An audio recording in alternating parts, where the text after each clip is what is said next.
With the Second World War firmly establishing the tank as a major player on the battlefield, it was perhaps inevitable the tank destroyer would emerge to counter it. In this video, we're going to look at the German Army's tank destroyers. Whereas the tank is an offensive weapon, it's a weapon of attack, the tank destroyer is defensive in concept. And whilst tank destroyers are not tanks, their designers still had to grapple with the iron triangle of mobility, firepower and protection to develop vehicles with the necessary capabilities and characteristics. Germany would field 18 different types of tank destroyer during World War II, and that's compared to 7 or 8 used by the Allies. We're going to have a look at which was good, which was bad, what worked, what didn't.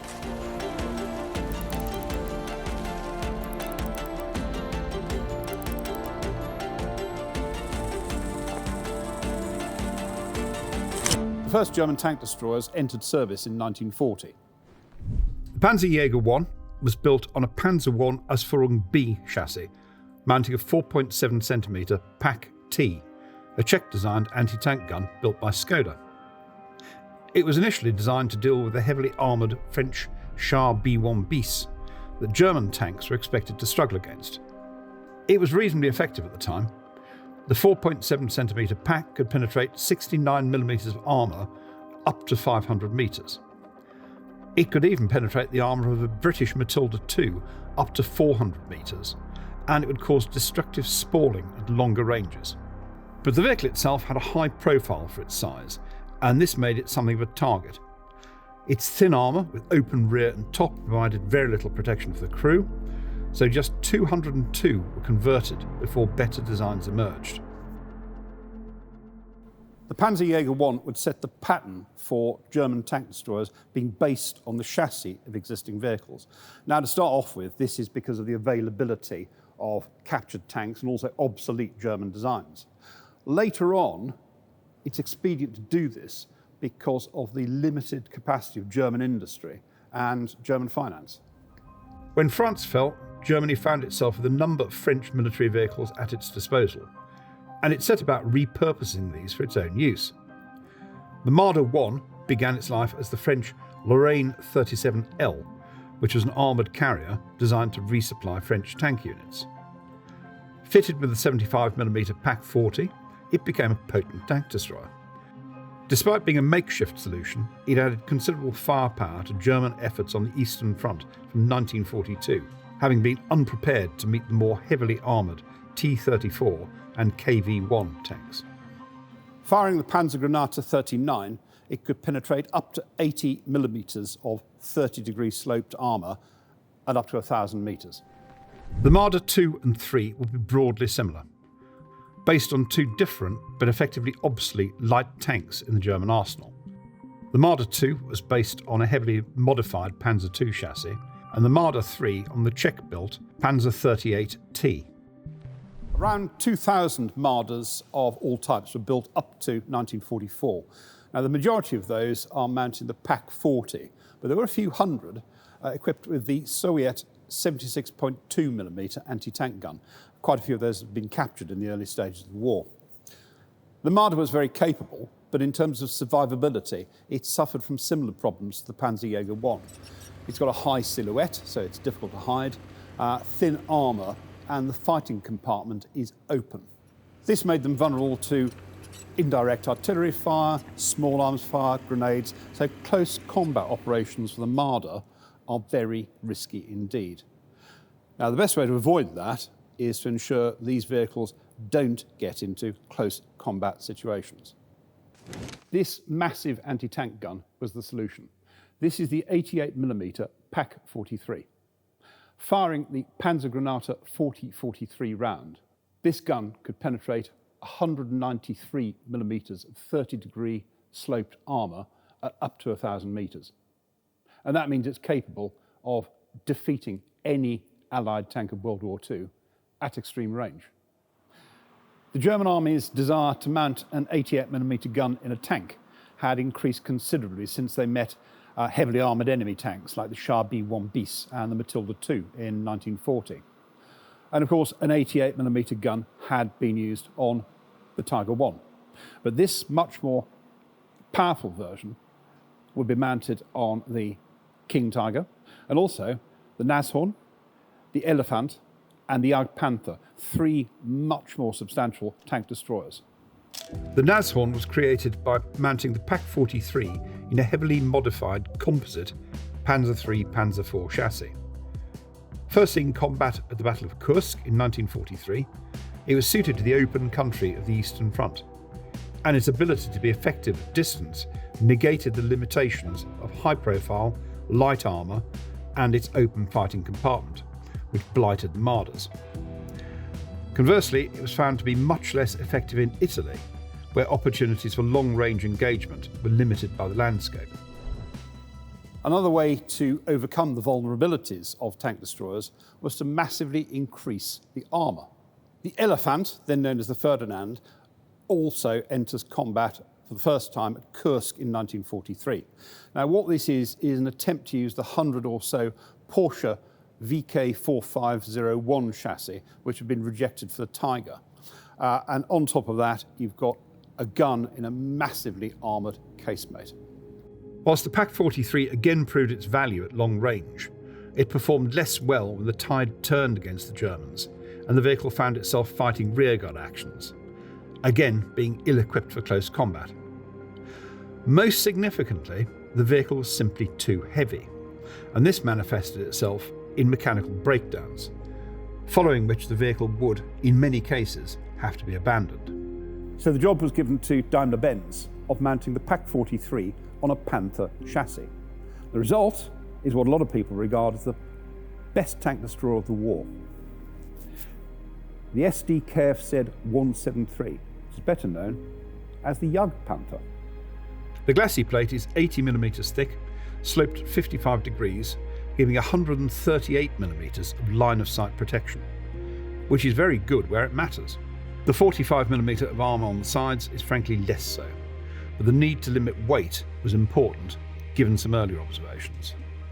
413 were built, and although quite a few of the problems of the temperamental Panther design had been ironed out, there were still issues, and quite a lot were lost through mechanical failure, final drive, engine fires, that sort of thing.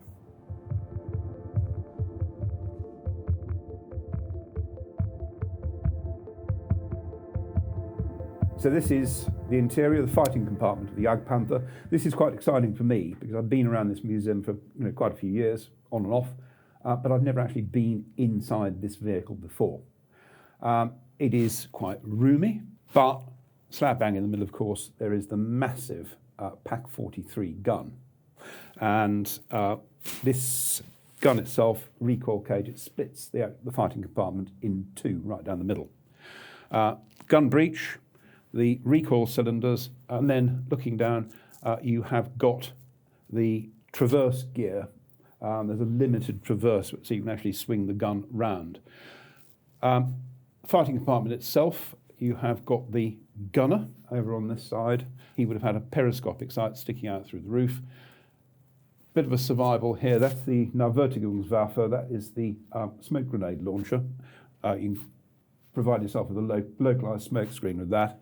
And then over on the other side is the whole machine gunner. Coming towards the rear, I suppose it's deceptively roomy because most of the ammunition racking is missing. But of course, rounds on both sides, so that would cut the space down quite a lot. Then, big square rear hatch. That's a big solid lump of armor plate, but it has a torsion bar spring in it, so it makes it a little bit easier to open and shut the thing.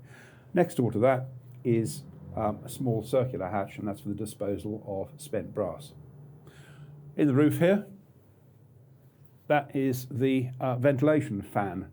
That's supposed to take some of the muck out when you fired the gun, and the fighting compartment's full of acrid, cordite smoke when you open the breech. Those notoriously didn't work very well, so I suspect if the crew is not in close contact with the enemy, they'd most likely have the rear hatch open, and that way the loader could actually just fling spent cases out, bounce them off the back deck. It is a pity that it's a little bit stripped out. It's a pity that we've got this corrosion, but even so, it's a mighty impressive vehicle to be in. Jagdpanthers were formed into schwere Panzerjager Abteilungen, and they were crewed by artillerymen rather than tankers. And that's something that's common to Sturmgeschütz as well. We'll go into that a little bit later on. Most were deployed to the Eastern Front, but some also saw service in France and the Ardennes. But in the West, particularly in the Normandy bocage, the Jagdpanther was not really at its best.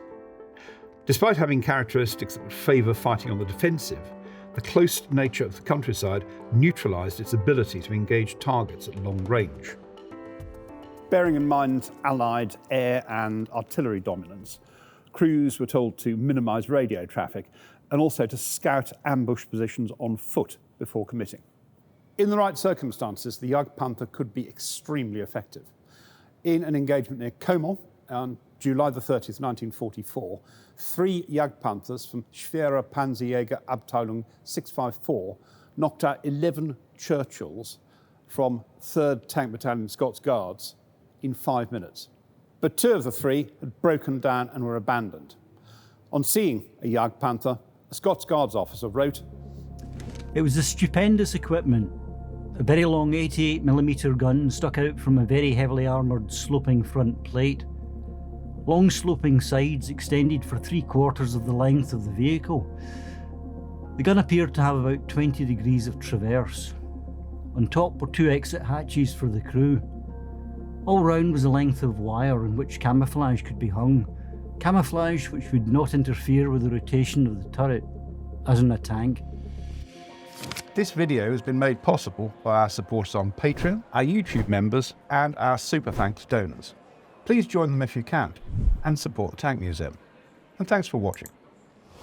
As the war enters its final phases, the German industrial machine, and Hitler in particular, obsess with the need to build even more massive vehicles. And one of the best examples of that is this. This is the Jagdtiger, sort of big brother to the Jagdpanther. Based on a lengthened King Tiger chassis and mounting the immensely powerful Pak 44 128mm gun, it boasts frontal armour of 200mm and weighs 72 tonnes. And that makes it the heaviest armoured fighting vehicle of World War II. If we have a look inside the Jagdtiger, it's a bit stripped out, but you do get a good feeling of the sheer mass of the vehicle. Inside the fighting compartment, this is quite a large space, but of course it's utterly dominated by the breech and the recoil cage for the Pak 44 gun. This is a hugely powerful tank gun. This will knock out a target up to 3.5 kilometres away, 2 miles. Because the round is so large, it needs to be loaded in 2 parts. So you have 2 loaders. I mean, talking about the Pak 44 round, just the HE projectile weighs 28 kilograms. So first of all, the projectile goes in, then the propellant charge. As I said, it looks sort of deceptively roomy in here, but of course a lot of this is stripped out. You have to imagine these racks either side are full of charges, and then of course you've got the crew. 2 loaders back here. Over on this side of the gun you have the gunner. He aims the weapon using a periscopic sight up out through the roof of the tank. And over here is the tank commander. And he's got a pair of rabbit ear binoculars in order to con the tank and also to obviously identify targets. That is all the good news. The bad is that the Jagdtiger is really very, very underpowered. It struggles to maintain a top speed of 12.5 miles an hour, and that's on the road. Now, the reason for that is it's still powered by the 600 horsepower Maybach HL230 engine. And that is the same engine you find in the Panther and the King Tiger. And they're both much lighter vehicles. It also puts huge strain on the transmission, the final drive. So when it breaks down, and it will, the even worse news is they haven't got anything that will recover it. It has to be blown up with demolition charges in situ on the battlefield. Facing a Jagdtiger would have been a terrifying prospect for Allied tank crews. A Jagdtiger commander, Unteroffizier Peter Kearns, wrote, "Americans attack. Lieutenant Finerson destroys 5 tanks. Unteroffizier Hagelstein knocks out 3. But then, Feldwebel Low blows up his vehicle in Boel." But in reality, it was highly unlikely. Only around 80 Jagdtigers were built and in service by the end of the war, and the problems associated with transporting those around on a rail system that's under constant Allied air attack were just about insurmountable. But there were far more effective tank destroyers available. And the first of those is this one here. This is the Hetzer. And you could almost describe it as the smaller brother of the Jagdpanther. Its proper name is the Jagdpanzer 38T. It was developed in early 1944 by the Czech Böhmische Marische Maschinenfabrik factory, part of the huge boost to the German war effort enabled by the occupation of Czechoslovakia. Like the Marder III, it's based on the Czech LT VZ38 light tank chassis, albeit slightly modified. The tank that was adopted by the Wehrmacht as the Panzer 38T. The Hetzer's main gun is the 75mm Pak 39. This is the armour-piercing round it fires. The vehicle itself has 60mm armour on the front, but it's sloped back so you get a thickness of about 100mm. Down the sides, though, it's a lot thinner. It's basically just proof against small arms fire. The Hetzer only weighs 16 tonnes. It's got a top speed of 40 kilometres an hour, and its small size makes it quite easy to conceal. Against that, it is hideously cramped inside for a crew of 4, and the situational awareness is actually very poor indeed. This right-hand side is just about blind. The other thing I'm going to do is I'm going to apologise for this camouflage scheme. We know it is not correct, and at some point we will get around to redoing it. As you can see, the gun is offset, and that is necessary to allow space for the crew inside the vehicle. It has very limited traverse, 11 degrees to the right and 5 degrees to the left. One refinement is the remotely operated MG34, but this has the disadvantage that once the 75-round magazine is empty, somebody has to get out and reload it. Quite remarkably, considering the problems caused by material shortages and Allied bombing in the last few months of the war, 2,612 of these were produced. The Hetzer was mostly used by anti-tank battalions attached to infantry divisions, giving the infantry a bit of anti-tank capability. In spite of its shortcomings, the Hetzer was a useful little vehicle, and it continued in use post-war with the Swiss and Czech armies. But the most effective tank destroyer of World War II, based on some very impressive kill statistics, is this, the Stug III, the Sturmgeschütz III, based on the chassis of the Panzer III.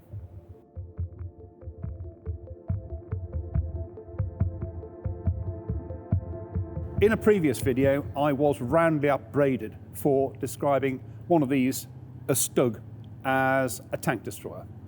It's a Sturmgeschütz, it's an assault gun, I was told. Well, fair enough, in its original configuration, with the short-barreled 75mm Stug 37, it was designed to provide fire support for infantry assaults. But upgunned to the longer-barreled 75mm Stug 40, and that's basically the same as the Pak 40, the thing you find on the Marder, it becomes a very, very effective tank killer. It's also the most produced German fully tracked vehicle of World War II. Over 10,000 of these were built. Our Stug III is an Ausführung G, built between August 1943 and September 1944.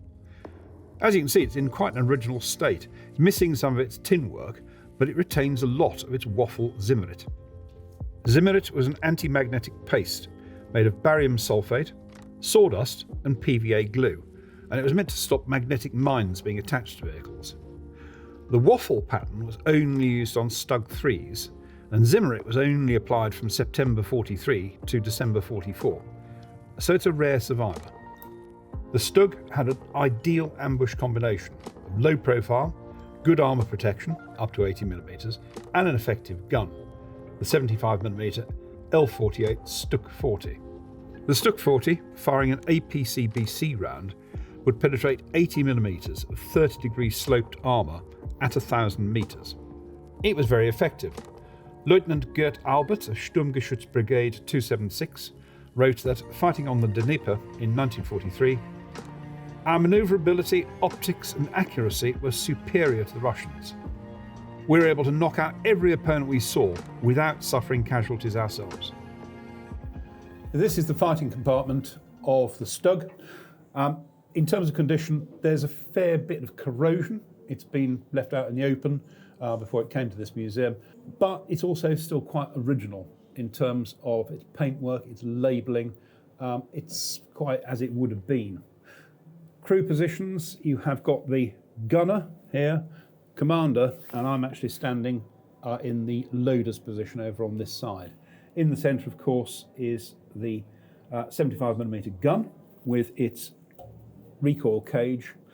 The gunner has periscopic sight. You can see there's his elevation handle, traverse handle. There's a limited traverse mechanism down here underneath the gun. And then the sight itself would have gone out through, there's a slot in a small hatch just in front. Over on this side, the loader has got ready racks here to his front, and then interestingly round here is a folding ammunition rack. So that is for ammunition stowage, but it also folds back in order to give the loader room to work.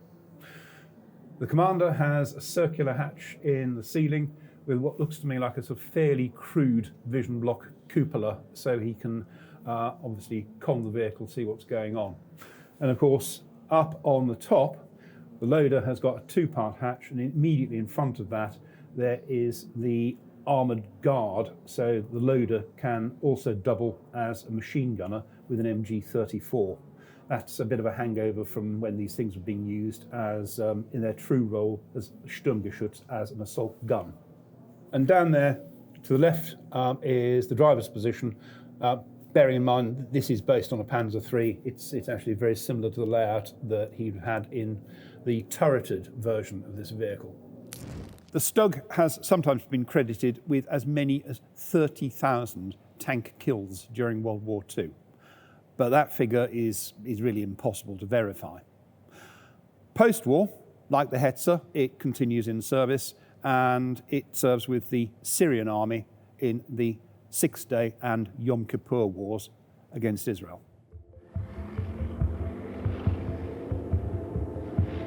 The German tank destroyer story tells us quite a lot about how the war was going for Germany at different times. And you can see there is a problem-solving mentality, mounting larger guns on captured or obsolete vehicles as battlefield realities dictated. This, with the modification of existing in-service tank designs, makes a lot of sense when your industrial base is a lot smaller than that of your enemy. It also explains the large number of different tank destroyer designs in service with the Wehrmacht during World War II. As the war goes on, Germany is far more on the defensive, and the use of more tank destroyers makes a lot of sense because they are extremely useful in terms of ambushing an overconfident enemy. And without the production complications of turrets, tank destroyers like the Stug were much cheaper and quicker to produce. But things could go wrong when Jagdpanther were used as substitutes for conventional tanks. They didn't have traversable turrets, and in many cases didn't have adequate armour protection, so they were at a huge disadvantage. And in the Jagdtiger, you can see an example of Hitler's obsession in building bigger and more sophisticated vehicles, the Wunderwaffe that would win the war.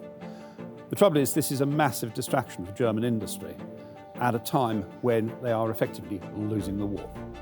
But they could be devastatingly effective when used right, hull down in a good defensive position. And as many Allied tank crews found to their cost when encountering a Hetzer, a Stug or a Jagdpanther, the retreating Wehrmacht still had a sting in its tail. Thanks for watching. If you enjoyed this video, please like, subscribe, and if you can, support us on Patreon.